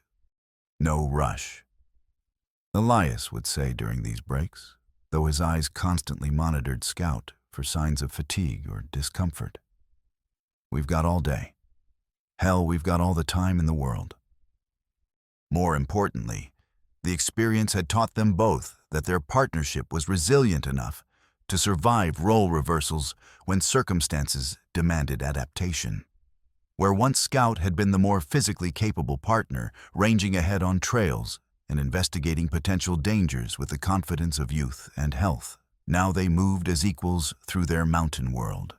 Elias naturally took point on their explorations, while Scout provided intelligence and companionship from positions that required less physical strain, but no less mental engagement.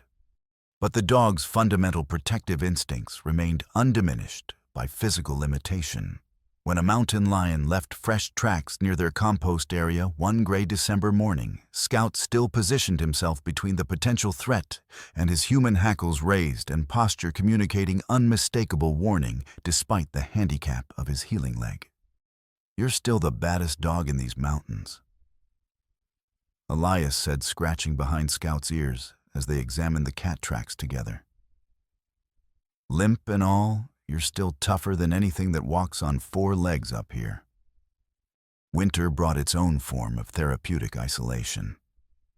The forced indoor time that severe weather imposed gave Scout additional weeks to recover, while keeping him safe from the kinds of terrain hazards that might have caused re-injury. Elias used the quiet months to complete the interior work on their new house, creating a living space that would be ready when Scout felt strong enough to make the transition from the cramped cabin to the spacious home his grandfather had envisioned. The house itself had evolved during construction to reflect lessons learned from Scout's accident and recovery. Doorways were wider, accommodating an aging or injured animal's need for easier passage. There was a dedicated space for medical supplies and emergency procedures designed with the understanding that emergencies in remote locations required immediate competent response using whatever resources were available. Most importantly, the entire structure prioritized safety over pure efficiency, incorporating design elements that reduced the risk of the kinds of accidents that had nearly cost them everything they'd built together. Stonework was reinforced beyond structural requirements, walkways were graded for maximum stability, and every potential hazard had been identified and addressed during the planning phase. By February, Scout was strong enough to make short patrols of their expanded territory, though he moved with the measured gait of an animal who had learned that confidence must be balanced with caution. His surgical leg would never be as strong as before. The limp would be permanent, a reminder of mortality and the importance of careful planning. But he'd adapted with the pragmatic acceptance that wild creatures brought to all of life's challenges. The psychological healing proved more complex than the physical recovery.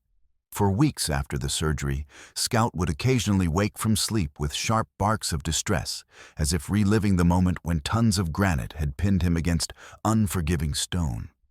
During these episodes, Elias would simply rest his hand on the dog's flank and speak quietly until the nightmare passed, understanding that some wounds required time and patience rather than medical intervention.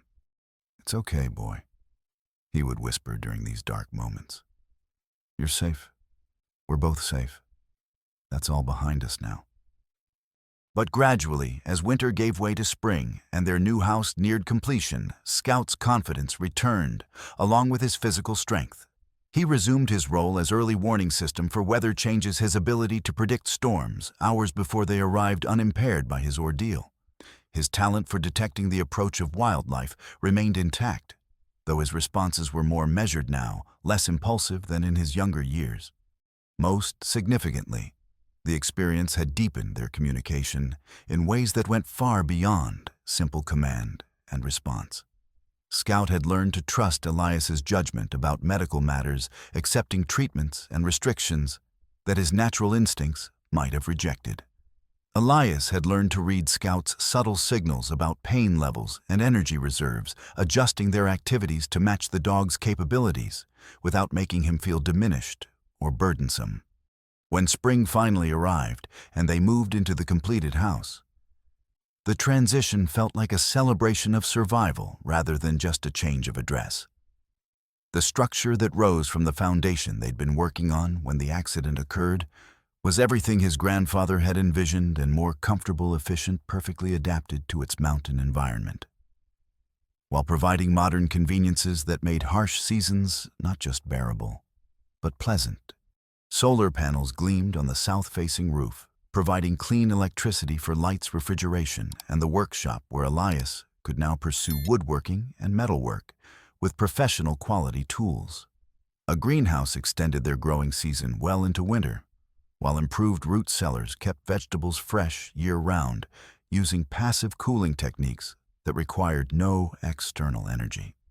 But the real achievement was less tangible and more precious as they had faced the ultimate test of their partnership and emerged with their bond not just intact, but strengthened by shared ordeal. The scared boy and damaged dog who had found each other in desperate circumstances had become something greater than the sum of their individual parts, a team whose commitment to each other had proven stronger than stone, deeper than fear, more enduring than the mountain storms that had shaped them both.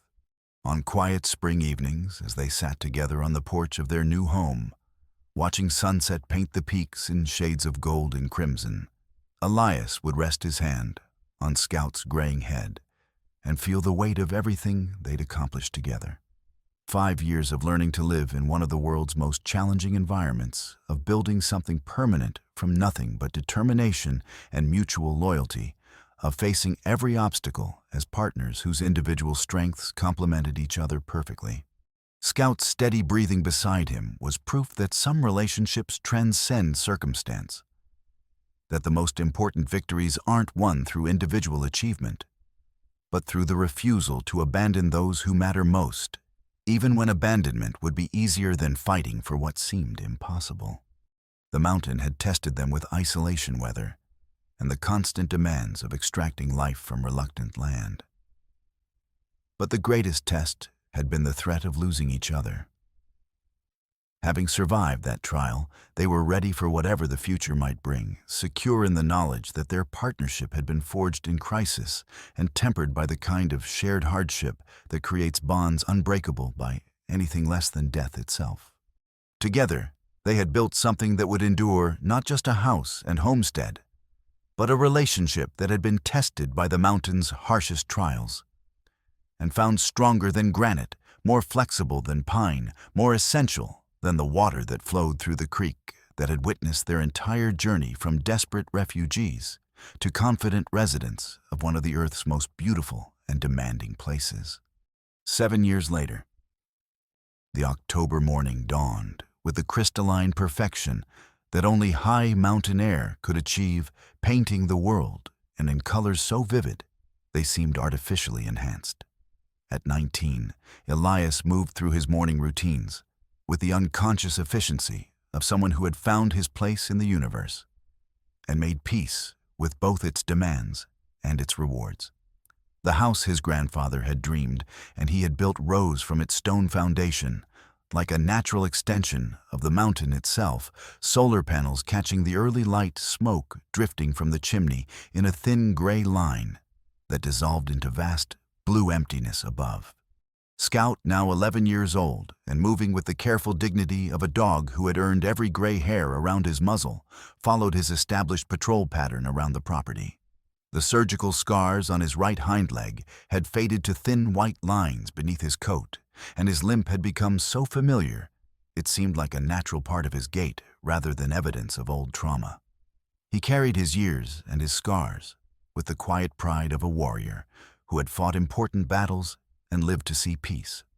The homestead had evolved far beyond even Joseph Harrow's ambitious vision. Terraced gardens maximized growing space, while preventing erosion. Their stone retaining walls built with the precision of someone who understood that proper construction was measured in decades, not seasons.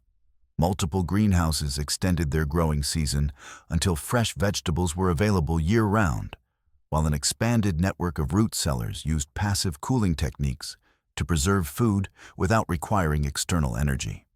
The workshop was equipped with tools that would have been unimaginable during Elias's early years: table saws and lathes, powered by the expanded solar array precision instruments that allowed him to craft furniture and equipment with professional quality.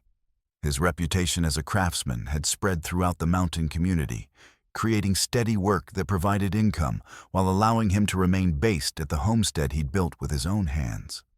But the most significant change was less visible and more profound. Elias had become a valued member of the mountain community, his skills sought after, and his judgment respected by neighbors who understood that competence earned in the crucible of necessity was worth more than credentials earned in classrooms. Clara had become family in all but blood, a surrogate grandmother who appreciated his weekly visits and relied on his help with tasks her aging body could no longer manage safely. Through Clara and others, he'd met people who shared his appreciation for mountain-living individuals, who understood that choosing difficulty over convenience wasn't about rejecting modernity, but about embracing values that couldn't be purchased at any price. Self-reliance, competence, the satisfaction that came from building something permanent with your own hands. These were currencies that held value regardless of economic fluctuations or social changes. There had been opportunities to leave, as there always were for capable young people in rural areas. College scholarships that would have taken him to cities where his intelligence would have been channeled into conventional careers. Job offers that promised salaries he could never earn as a mountain craftsman. Even romantic possibilities. Young women who found his self-sufficiency attractive until they understood it meant choosing isolation over social convenience. But each time, Elias had chosen to stay, understanding that he'd created something on this mountain that couldn't be replicated elsewhere. A life that was entirely his own creation, answerable to no authority but his own conscience and the seasonal rhythms that governed all existence in the high country. This particular morning brought an unusual task that would lead to the most extraordinary discovery of his life. Elias was reorganizing the workshop to accommodate a winter project, a complete kitchen renovation, for one of the vacation homes that were beginning to appear in the valley below. The commission would provide enough income to cover his modest expenses for the next year, while keeping his hands busy during the contemplative months when outdoor work was limited by snow and cold. As he moved tools and materials to create adequate working space, Scout began exhibiting the kind of focused restlessness that had become familiar over their years together. The old dog was pacing around a section of the workshop floor, occasionally pawing at specific planks and whining with the kind of insistence that meant he detected something significant requiring human attention. "What is it, old man?" Elias knelt beside his companion, running his hands over the wooden planks where Scout's attention was concentrated. "You find another mouse nest, or maybe something more interesting this time." The planks in this section were different from the rest, older boards that had been salvaged from the original cabin and incorporated into the new workshop's floor when the house was completed. After several minutes of careful examination, guided by Scout's superior senses and patience, he detected what the dog had discovered: a subtle variation in the sound one particular section made when tapped, suggesting hollow space beneath carefully fitted boards. Using a pry bar, Elias carefully lifted the suspicious planks, revealing a cavity that had been sealed for decades. Inside was a wooden box wrapped in oiled canvas, preserved by the dry conditions under the floor and protected from rodents by meticulous sealing. Scout's tail wagged with satisfaction as Elias lifted the container into the workshop's bright light. The dog somehow understanding that this discovery represented the completion of something that had been waiting for exactly the right moment. The box contained treasures that brought immediate tears to his eyes. Photographs of his mother as a child playing in the clearing where his house now stood, her face bright with the unself-conscious joy that children found in wild places before the world taught them to fear solitude and silence. Letters she had written to her father from various foster homes describing dreams of returning to the mountains someday, with the son he'd never had the chance to meet. Dear Dad, I know you're angry that I left, but I was 18 and stupid, and I thought the world had more to offer than what I could find on the mountain. I was wrong about that, and about a lot of other things. I have a son now, Elias, and he's everything you would love about a grandson. Smart, curious, tough, in ways that city kids never learn to be. Someday I'm going to bring him home, and you can teach him all the things I was too stubborn to learn when I had the chance. I promise. Sarah. But it was the final item that completed the circle of understanding that had been forming throughout his years on the mountain. A letter addressed to him in his grandfather's familiar handwriting, but written in ink that looked much more recent than the faded pencil entries in the original journals. My dear grandson, if you're reading this, then you've not only survived long enough to need workshop space for serious projects, but you've prospered enough to be reorganizing that space for even bigger undertakings. Scout led you to this hiding place. I trained his predecessor Buddy to do the same thing, though I never had occasion to test whether such training would persist across generations of mountain dogs. The photographs are your inheritance of memory proof that this place has been home to our family longer than you knew when you first arrived as a frightened child. Your mother was born in the original cabin, took her first steps on the porch you've now rebuilt into something better than I ever imagined possible. She left because the world convinced her that mountain life was somehow smaller than city life. But she never stopped loving this place. The letters prove that. She died trying to come back to you, Elias. The accident that took her life happened on a winter road in Montana. She was driving north toward home, toward you, toward the life she'd finally realized was worth more than all the conveniences civilization could offer. She carried a letter for me in her purse, one that was never delivered because she never made it home. The state trooper who came to notify me of her death thought I might want to see it. In that letter, she told me about you. Your intelligence, your resilience, your fundamental decency despite the hardships you'd endured in a system that was supposed to protect children, but often failed them. She was coming home to get you to bring you to the mountain where you belonged. She knew, as I should have known from the beginning, that family isn't just about blood relationships, but about finding the place where your particular strengths can flourish. You found your way here anyway, by paths none of us could have predicted. You've built something better than what I ever imagined possible, created a life that honors both the land and the family that has loved this place for 3 generations. Most importantly, you've proven that the choice to stay isn't about fear of the outside world, but about love for something worth preserving and improving. You are the keeper of this place, now not just by right of inheritance, but by right of achievement. You've earned your place here through work sacrifice and the kind of wisdom that can only be gained by testing yourself against real challenges and finding yourself capable of meeting them. Build well, live fully, love deeply. The mountain will teach you everything else you need to know. With pride and love across the years, your grandfather, Joseph Harrow. P.S. There's one more thing. Under the original cabin's foundation, behind the southeast corner stone, you'll find a time capsule I buried the day you were born. Your mother asked me to prepare something for you, a collection of family history and hopes for your future. I never thought you'd be here to find it, but mountains have a way of bringing things full circle when the time is right. Elias sat on the workshop floor with the letter in his trembling hands, Scout pressed against his side, as if understanding the profound nature of this moment. The dog's steady presence was a comfort as the complete story of his life finally came together. Not just the years he'd spent building a life on the mountain, but the generations of love and loss that had preceded his arrival, the chain of hope and disappointment that had ultimately led him home. The time capsule beneath the old cabin's foundation contained the final pieces of a puzzle he hadn't known he was solving.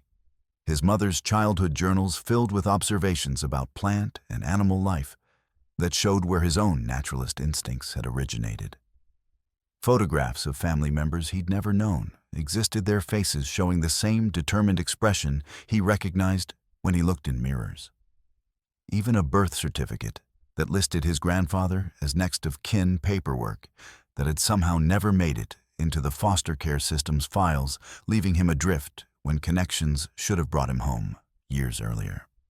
But the most precious discovery was a letter from his mother, written the day he was born.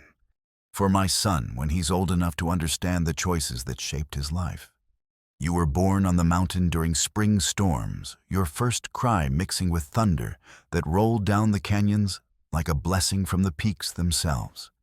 Your grandfather held you while I recovered from the birth, and I've never seen a man so instantly and completely transformed by love. He wanted us to stay to make our home here where our family has always belonged, but I was 18 and foolish, and believed the world beyond these mountains had more to offer than this beautiful, difficult place. I know now that I was wrong. There's nothing the world can give you that compares to the satisfaction of building something lasting with your own hands, of being accountable to no one but yourself, and the land that sustains you, of waking each morning in a place where you belong completely and without reservation. Someday, I'll bring you home. Someday you'll learn the lessons this mountain teaches about strength, resilience, and the kind of independence that comes not from rejecting all help, but from being capable enough to choose when and how to accept it. Until then, know that you are loved, that you have a place in this world that no one can take from you, and that home is waiting whenever you're ready to claim it. With all my love and hopes for your future, your mother, Sarah Harrow." As the sun set over the ridge that evening, painting the peaks in shades of gold and crimson that would have challenged any artist to capture accurately, Elias sat on the porch of the house he'd built from dreams and determination. Scout dozed at his feet, and the letters from 3 generations of his family were spread across the small table beside his chair. Tangible proof of connections that transcended death and time. The story was complete now. And the circle closed, the long journey home finally finished. He understood why he'd felt such immediate connection to this place when he'd first arrived as a terrified 12-year-old. Why the mountain had seemed to welcome rather than challenge him. Why every skill he'd needed had somehow been available in his grandfather's careful documentation. He hadn't been squatting on strangers' land. He'd been reclaiming his birthright, returning to the place where he'd always belonged. Scout stirred beside him, lifting his grizzled head to gaze out over the valley, where lights were beginning to twinkle in distant homes, like earthbound stars. The old dog's eyes held the wisdom of a creature who had always understood what it had taken Elias years to fully comprehend, or that home wasn't a place you were given, but a space you created through commitment, skill, and love, that refused to surrender, even when surrender would have been infinitely easier. Tomorrow would bring new challenges. Winter was approaching, with its familiar demands for preparation and endurance. And there was always work to be done on a mountain homestead that aimed for true sustainability rather than mere survival. But tonight, Elias allowed himself to feel the deep satisfaction of a journey completed, a life well built, a family legacy not just preserved, but enhanced for whatever generations might follow. The frightened 12-year-old who had arrived with nothing but a cardboard box and a homeless dog was gone forever, transformed by years of testing and growth into something he'd never imagined possible when that caseworker had driven away into an uncertain future. In his place sat a man who had learned the most important lesson the mountain could teach, that the greatest adventures weren't found by leaving home, but by having the courage to build one worthy of defending against whatever forces might threaten it. Scout's steady breathing beside him was proof that some partnerships transcend all circumstances, that love is indeed an action, rather than just a feeling that the choice to stay and build something lasting was its own form of courage that few people ever developed or understood. As stars appeared over the peaks and the last light faded from the western sky, Elias reached out to rest his hand on Scout's head, feeling the familiar weight of shared experience and mutual devotion that had sustained them both through trials that would have broken weaker partnerships. Together, they had created something that would endure long after both of them were gone. Not just a homestead, but a testament to the power of determination, partnership, and the kind of love that refuses to let go, even when letting go would be infinitely easier than holding on. The mountain held them both now keeper and kept guardians of a legacy that stretched back through generations and forward into whatever future they would build together, one careful choice at a time. In the distance, a great horned owl called from the timber, its voice carrying across valleys and ridges that had witnessed the rise and fall of countless dreams, but would remember this one for the simple reason that it had been built to last, founded on bedrock, deeper than stone, and stronger than time itself. The story was complete. The boy had finally come home,